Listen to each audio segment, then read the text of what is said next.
Hello sound test. Okay, magandang umaga po. Mabilisan lang ito. Ay naku, na-discover ko na ngayon. May lumabas po na listahan ah, ng mga congressman na nakatanggap ng AKAP benefits. At ito po ay nilabas mula sa kampo ng mga DDS vloggers. Well, nakita ko sa naniniwala po ako sa kanilang nilabas at ang pinagkukunan ko po ay si Ma'am Joey De Viver na kaaway ni Benny Abante. Hindi naman ako makadidiis, hindi naman ako maka-BBM.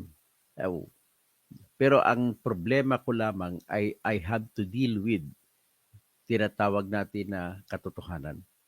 Ang katotohanan po ay nagsasabi na wala kang dapat kakampihan kundi katotohanan lamang. At dito po, nakikita po natin na sa usaping ito, lumalabas po na ang budget po na ginawa natin ng ating mga congressman para sa 2025 na pinangunguluhan ni Romualdez ay ginawa para yurakan ang dangal ng ating bayan. Akalain mo, lumabas ang katotohanan na ito pala ay binuo, pinasok ang pundo na akap na 26 billion, ang AX na pundo na umabot na 45 billion, billion na hindi milyon.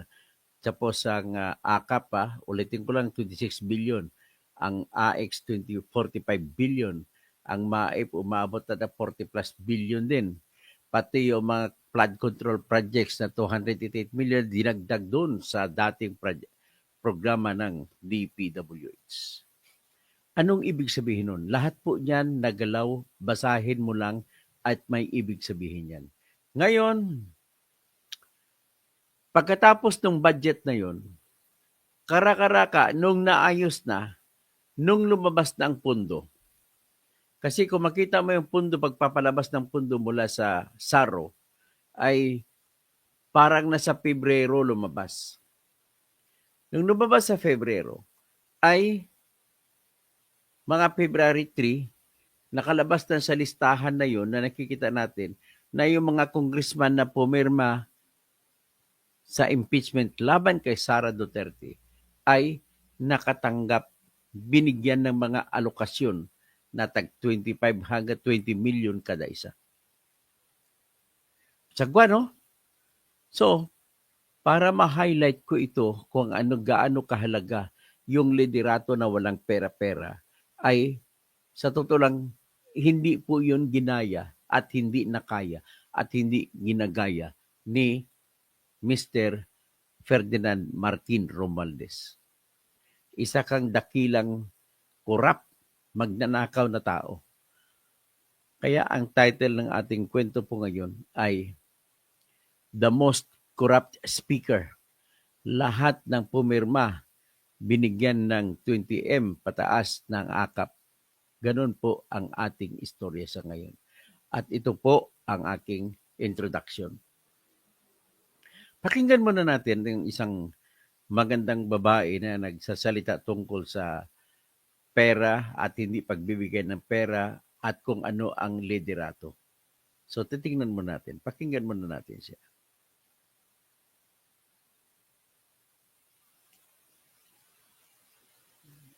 Kayang magsilbi kahit walang nilalabas na pera. Yan ang pinakamahusay na leader. Leadership is not about how much you give financially. It's about how much you give of yourself. Maraming tao ang iniisip na ang mahusay na leader ay base sa kung gaano karaming pera ang kaya mong ilabas. Pero yung totoo, ang tunay na leader can be of service. Gamit ang puso, diskarte, at malasakit lang. Ang mahusay na leader ay kayang mag-inspire ng tao na magtulungan kahit walang malaking budget.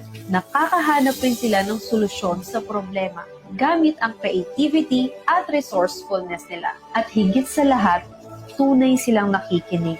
Hindi lang sa mga material na pangangailangan, kundi sa emotional and mental well-being ng kanyang team. true leader doesn't need money to lead. Hindi ito sukatan sa kayamanan, kundi sa kung paano mo ginagampanan ang responsibilidad mo. Ayan ayan.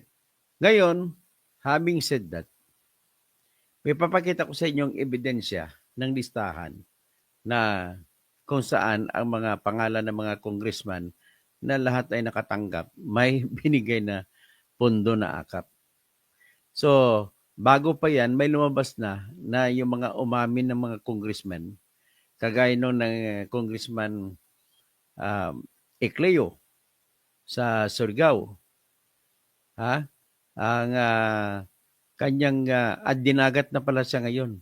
So, ang kanyang ginawa po ay nagsalita siya nung binusa ng mga tao kasi galit ang mga tao. Alam mo naman pag Mindanao, aminin natin sa hindi. Ang Mindanao po kasi pro-Sara talaga yan. Wala na tayong magagawa dyan. Kaya nga, binubupo ang mga tao ng mga Bisaya, ang mga congressman sa Visayan places.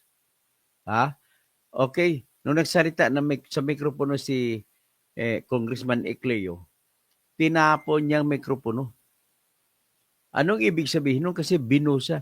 Yun pala, yung pangalan na yun ni Ecleo ay nandoon sa listahan ng mga congressmen na pumirma na nakatanggap ng pera mula kay Speaker Ferdinand Martin Romualdez.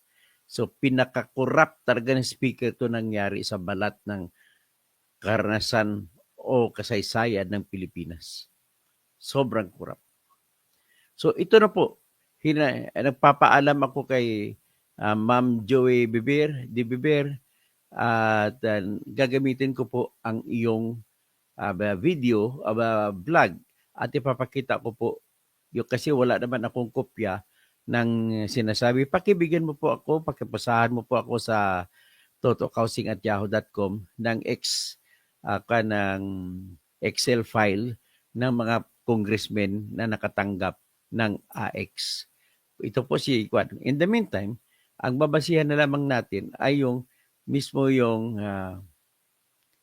vlog ni Ma'am Joey Di Biber. Siya po ay, sabihin ko ng tahasan, siya po ay DDS vlogger. Pero I don't care. Wala naman akong kinikilingan kung DDS o BBM. Basta magagamit sa punto para maipaimbuyog natin ang katotohanan.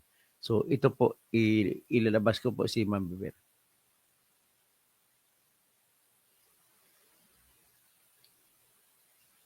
So makita niyo si Ma'am Biber. Yan po yung kanyang vlog.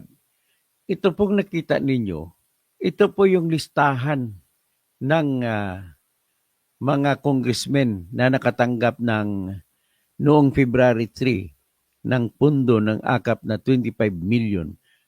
At sila po, nagkakataon naman ay sila ay mga pumirma sa impeachment ni Sara Duterte. So, umpisahan po natin ang salaysay ni Ma'am Biber.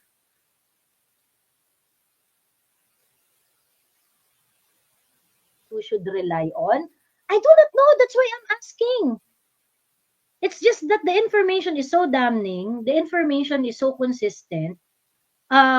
This is so near doon sa caucus na nangyari sa Congress kung saan pumirma sila ng impeachment ni Inday. There are some participants in the list na nagsalita rin na hindi kasi kaya kami pumirma kasi kailangan namin ng we are looking after our constituents. Kailangan namin ng pondo, kailangan namin ng pondo. Ilang kongresista ang nagsabi ng ganyan publicly? 'Di ba? Tapos itong putang inang Sandro Marcos na to, sasabihin niya, hindi, walang bribe. Putang ina mo ka, Sandro, saksakan ka ng bobo, dapat di ka manalo kahit kailan. Yan sabi po ni Ma'am Joey Di Biber, talagang dahil nakita niya na rin ang listahan ng mga congressmen na pumirma na nakalista na tumanggap ng 25 million na akap, ay isa doon si Sandro Araneta Marcos. So, ayun nga, minumura na nga niya. Sige. Kasi yung style ni Ma'am Joey Di Biber ay nakabagbag damdamin na nakakasira ng diskarte ni Congressman atrasabante. Sige, Pap. Makinig kayo kay Ma'am Joey. Kapag binibigyan nyo ng AKAP, AX at iba pang mga kung ano-ano mga proyekto or whatsoever, that's the carrot that you are giving in exchange of something.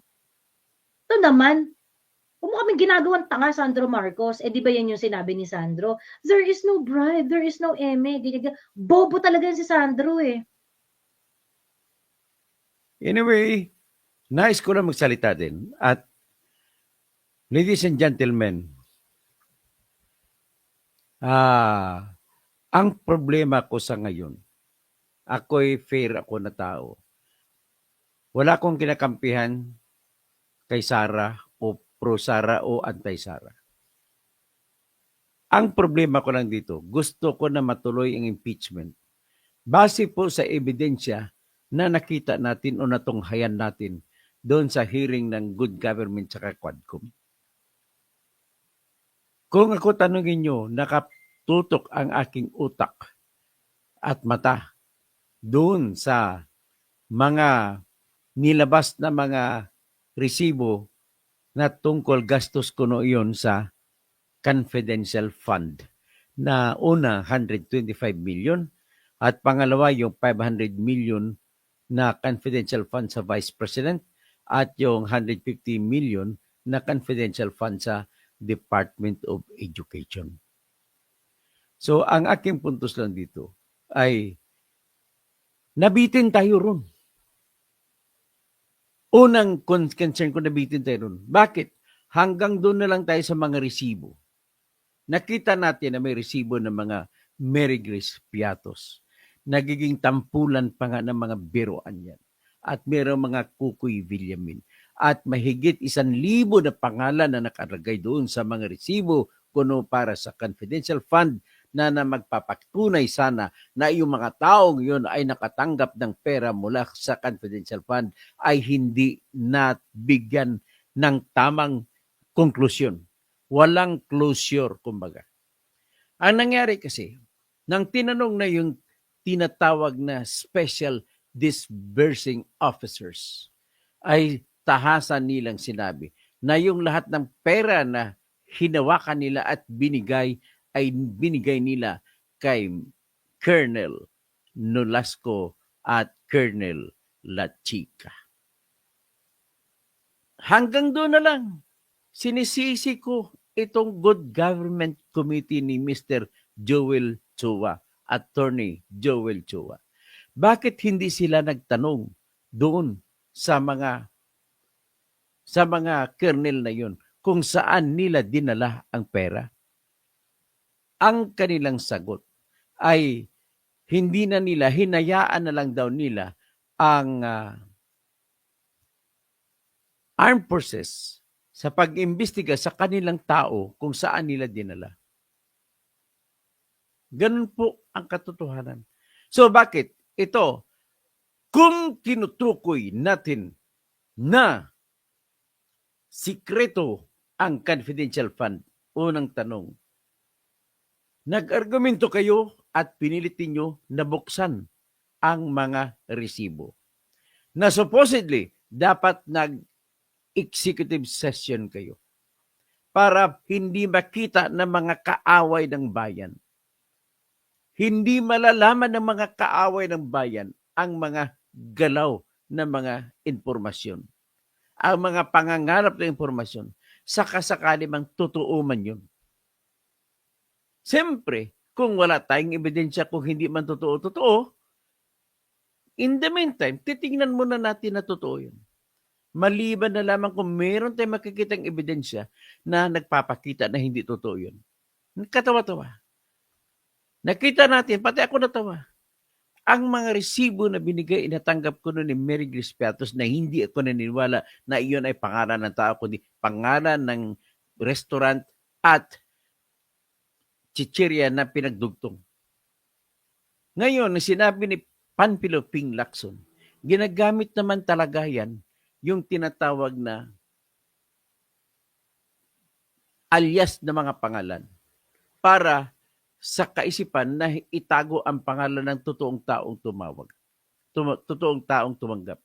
Pero sabi niya, Meron niyang dapat nakalagay sa sealed envelope yan. Na nakalagay doon yung proyekto. Na pagdating ng araw na wala ng delikado, ay bubuksan ng COA. So, sa nangyari dito, imbis na COA ang magbubukas, ang Kongreso ang nagbubukas. Marami naman po sa totoo lang, katotohanan naman, sino bang may confidential fund? Number 1, si BBM. 4.625 billion pesos. 4,625 million pesos ang kanyang confidential fund. Walang nag-imbestiga.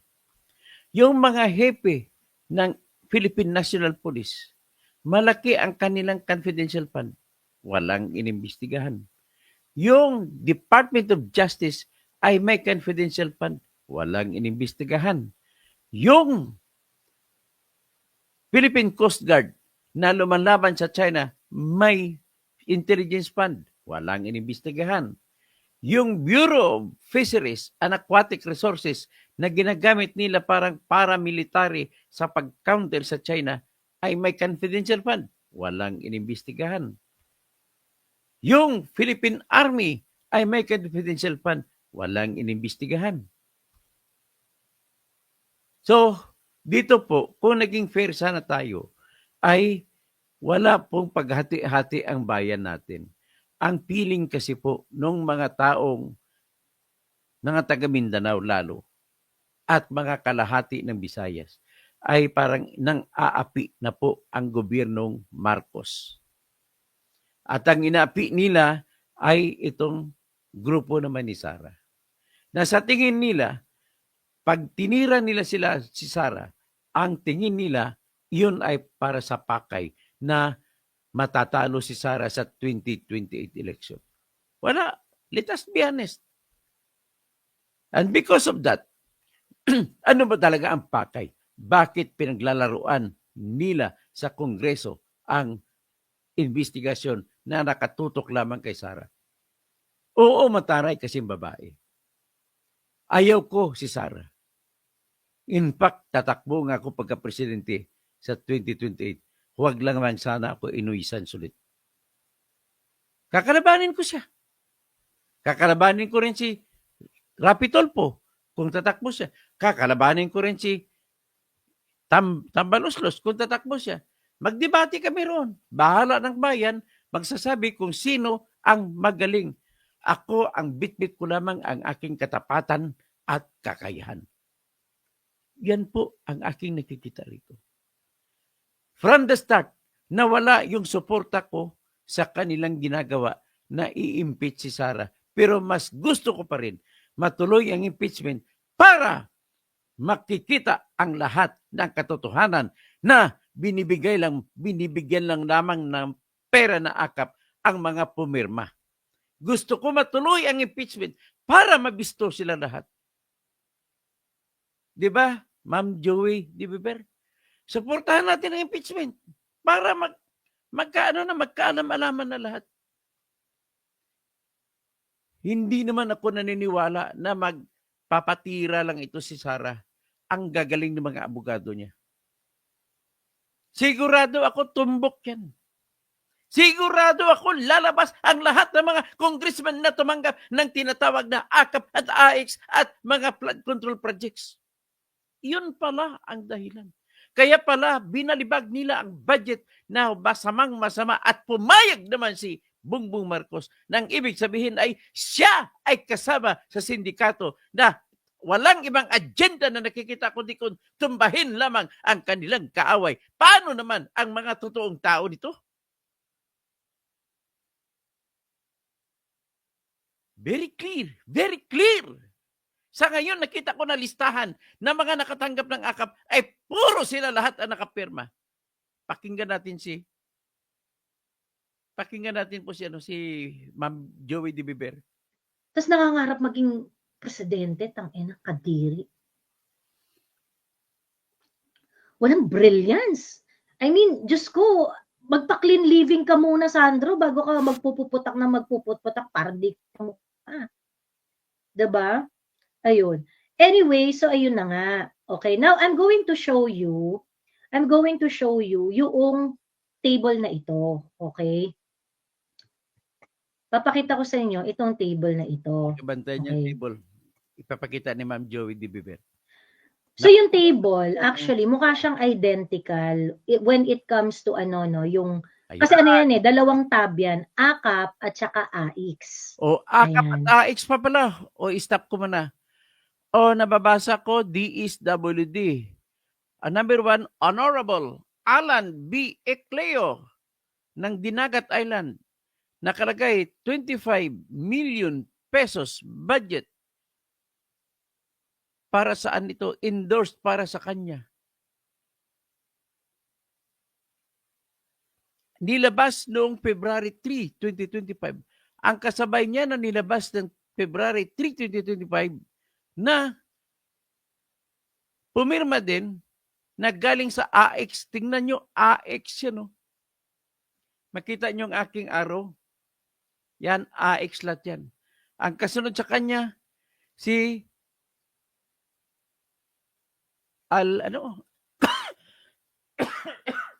Alvilito Alvil M. Bascog. Hindi ko alam kung saan congressman to. Tapos si Amparo Maria Zamora ng Taguig. Anak ng ito yung taba-tabang babae. Maganda sana to kung payat. Si Antonino Calixto. Pasay, tumanggap. Tumanggap ng 25 million na AX. Ang AKAP pa, 25 million din ang natanggap nila. Si Honorable Antonio A. Ferrer sa General Trias, nakatanggap din ng 25 million na AX.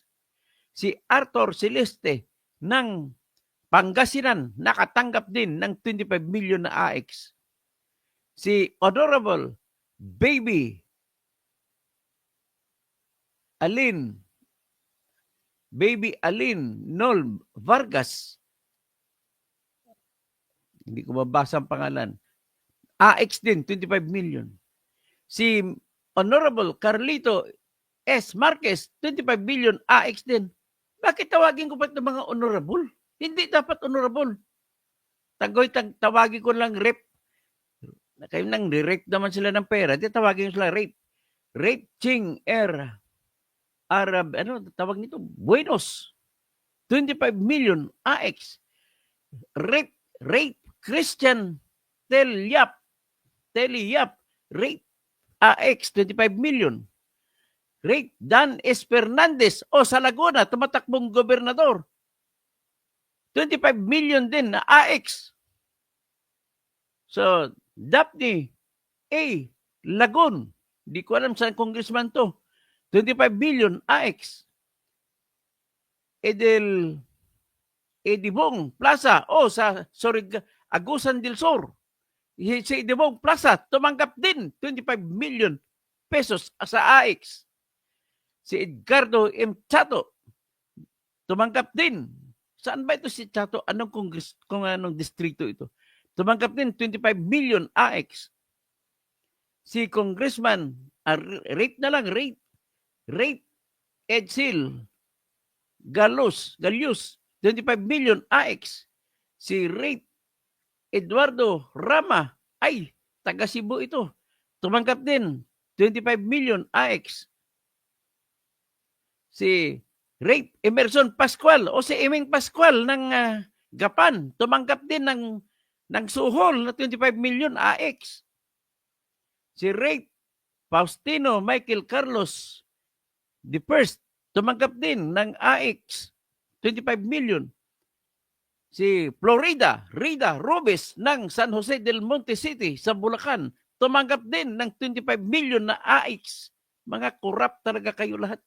Si Franz Pumarin na basketball player na paborito ko noon na coach sa Lasal, ay tumanggap din. Siya ngayon ay congressman sa Quezon City.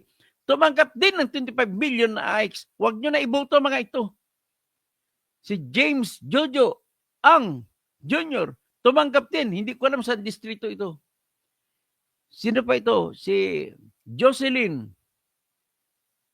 Lim Kai Chong. Saan ba ito? Sa Negros ba ito? tumanggap din o sa kwansya sa Mindoro. 25 million AX. Si John Tracy F. Cagas, taga Davao del Sur, tumanggap din, kaya pala pumirma.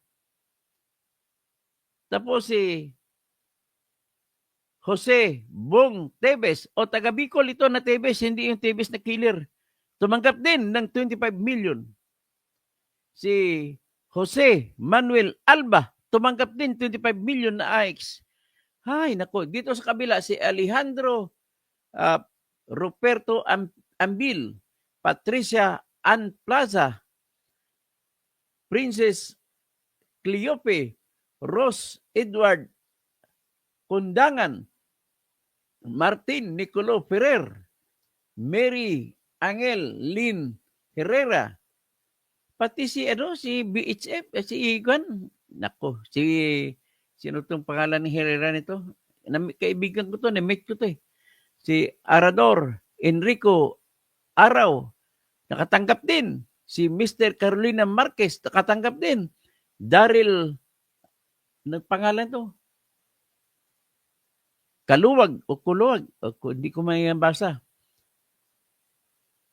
Si Calvin Patrick Domingo, tumanggap din, mga rate din ito. Rate Michelle Feliciano, si Rate Manuelito Pacaldo, si Rate Jaibi Quiñones, si Rate Jessica Gambol Shak, si Rate Christine Joy Lisol, si Rate Christopher Lambert Lance Quizon, si Rate Emiliano Alan Nakanami, ano pang nito? Cascos Colvela Jr., Edgardo Reyes, Ricardo de Guzman, Nico Pumarin, Maura Concepcion Mendoza, Norma Manuel, Jeb Bundang, Justin Marie Francis Tangbuan, si Nor Milgar, hindi ko mabasa. O pagpatuloy natin ang expose ni Ma'am Joey de Beber. Ayun. So, hanggang ano to? Well, dami. 132. 132 na. 132 daw na listahan. 132 na pirma. O Ayan, 100, okay. para sa 132 ito na pirma, sabi niya. Now, kung matatandaan ninyo, they only need 105 eh, 'di ba? 105 na signature. And they ended up 215. Ganon. And I think, ito nga sinasabi ko sa inyo nung una pa lang, tungkol dun sa impeachment ni Inday, matagal na nilang nakuha ang numbers. Sinabi ko yan eh, nilive ko yan in January. Nilive ko yan noong January na nakuha na ang boto. Okay? Nakuha na ang boto. Okay. Now, yung mga kongresista receiving AKAP and AIX allocation is something that is questionable. Independent doon sa whether or not ginamit itong pang-bribe para sa pagpirma sa impeachment ni Inday. Ayan. Okay? Dahil yung kamalian ng distribution ng AKAP at AIX sa mga kongresista is really wrong on so many levels. Okay? On so many levels. Okay. Imposible na bibigyan ng House of Representatives ng pabor ng allocation ang mga miyembro ng House of Representatives unless may kapalit. That's just the nature of the House of Representatives because it is always a house divided. Okay? So you always need numbers kapag gusto mo na merong gumulong diyan sa House of Representatives. I don't think kailangan nating magdebate diyan. Ganon talaga 'yon. Whether andyan si PRRD ang presidente, si Pinoy ang presidente o si Bongbong Marcos ang presidente, the House of Representatives is always a game of numbers. 'Di ba?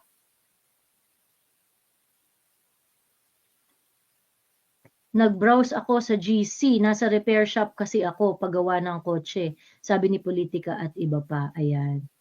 Ingat-ingat po. Ayan. Yung mga anak ni BBM iba-ibang muka, walang nakuha sa mukha ni BBM. Yung bunso, hindi ba?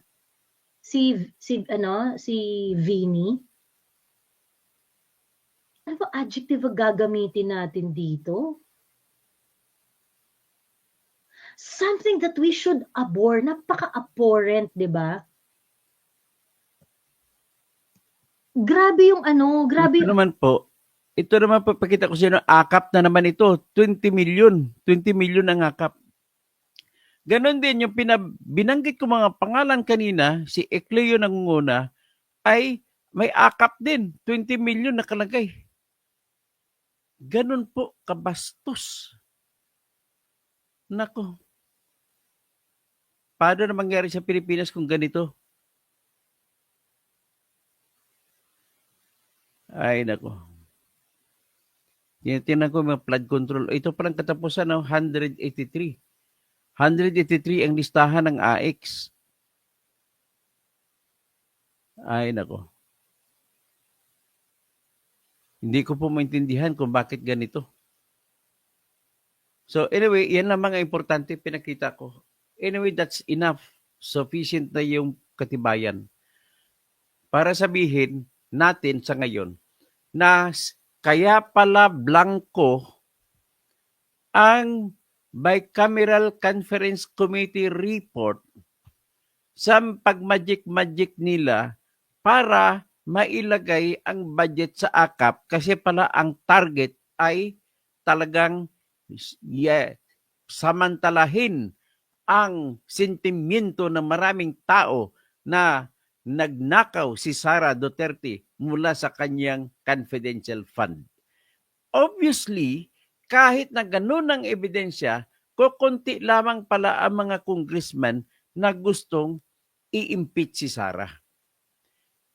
Kaya kailangan nila magikin yung pera, kukunin sa pera ng PhilHealth na 74 billion at ilagay sa AKAP, sa BAIP at saka sa flood control project.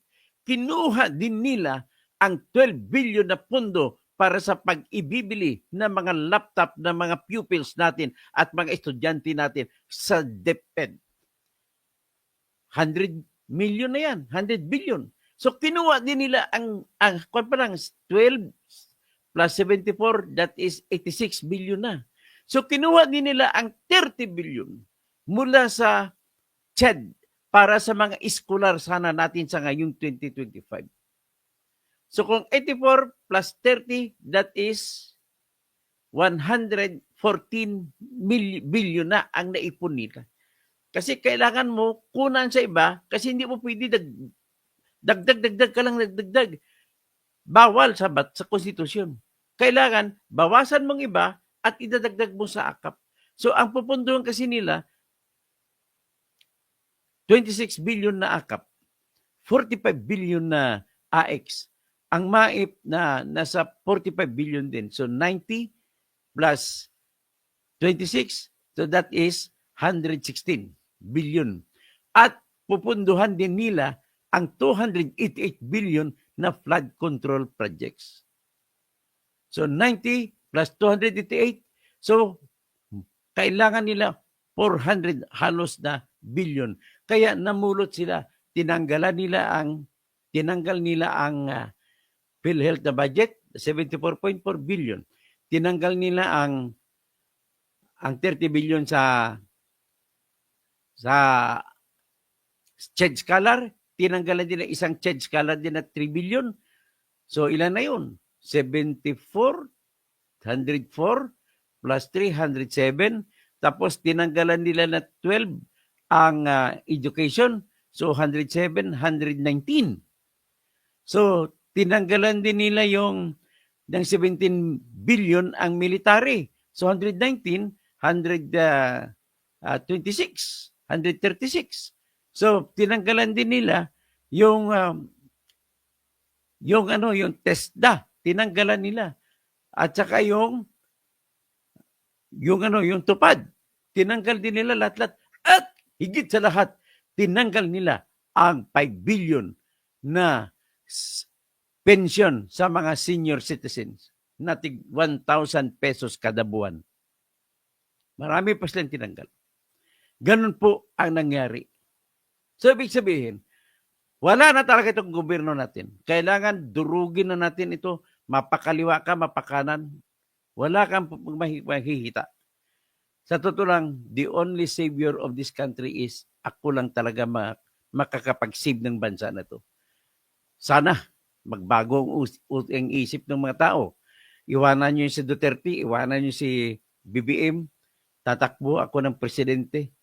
Babago lahat yan.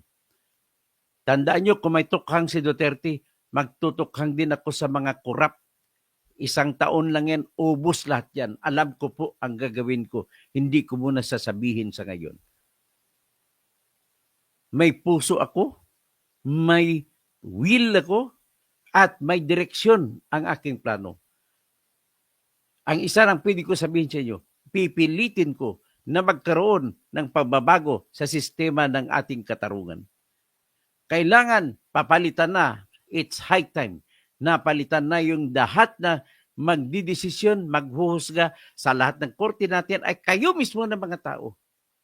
Susundin natin ang sistema sa Amerika kung saan kukuha ng 12 mga tao sa komunidad na sila ang magsisilbi na magdesisyon sa kada kaso para wala ng bilihan ng kaso, para hindi na mangyayari kagaya nung pag-absuelto nila kay Bong Revilla na kahit napakalakas ng ebidensya, at para hindi na rin mangyari yung pag-absuelto kay Jinggoy Estrada kahit na malakas pa rin ang ebidensya, para hindi na mangyari yung pag-absuelto kay Enrile na pinakamatandang magnanakaw sa buong mundo at sa kanyang kabiyak o yung kabit na si Attorney Gigi Reyes. Yan lang ang tanging paraan. Kailangan tao lamang ang maging judge. Kada kaso, iba-iba, rapol. Kaya wala pong mangyayari na tinatawag na kutsabahan. Ay, nako. Ito po. The only thing that we can do today is nothing but prayers. Tinanggal naman nila ako sa lista ng mga tatakbong senador. Well, that's their choice.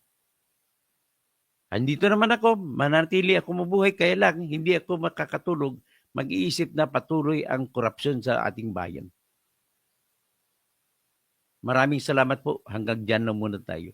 Si Virginia Parkinson, ingat-ingat lang po, Engineer Toto Delicado. Bing Liwag, retain death penalty. Albisdia, nabawasan din yata. Sa PDIC, tinanggalan ng 117 billion. Pagkatapos yan, hindi pa sila nagkasya. Kumuha rin sa PhilHealth na lumabas na ngayon sa pagsusuri ng Supreme Court na bawal ang paglipat ng pundo na 89.9 billion mula sa PhilHealth dadalhin sa General Fund. Nadiskubre ni Justice Amy Lazaro Javier na dinahilan lamang ang kunwari mga unprogrammed funds na bibigyan ng pundo kagaya ng pagpapatayo ng tulay diyan sa Negros at saka sa Guimaras. Yun pala, may pundo na pala na binigay ang bangko galing sa South Korea. Tapos kukunan pa na pundo, kompleto ng pundo, 140 billion. Tapos kumuha pa rin ng pundo mula sa PhilHealth para kunwari ilalagay doon. Ganon kabastos itong pamahalaan ni Bongbong Marcos.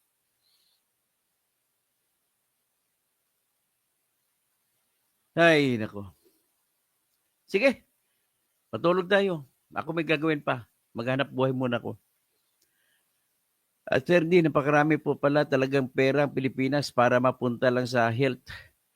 Roy Bagamasbad, engineer, alamin natin kung mabigyan din ang mga hindi pumirma. Ay, hindi ko alam, malay mo, malamang hindi nabigyan yun. Virginia Parkinson, Lele, parang ledger ng mga sindikato. Ang ganda ng termo del syndicates ledger. Fernie Pinto, Roy Bagamasbad, kayo nga engineer, hindi nila invite ng mga taga-intelligence ng AFP dahil nababara ang Quadcom.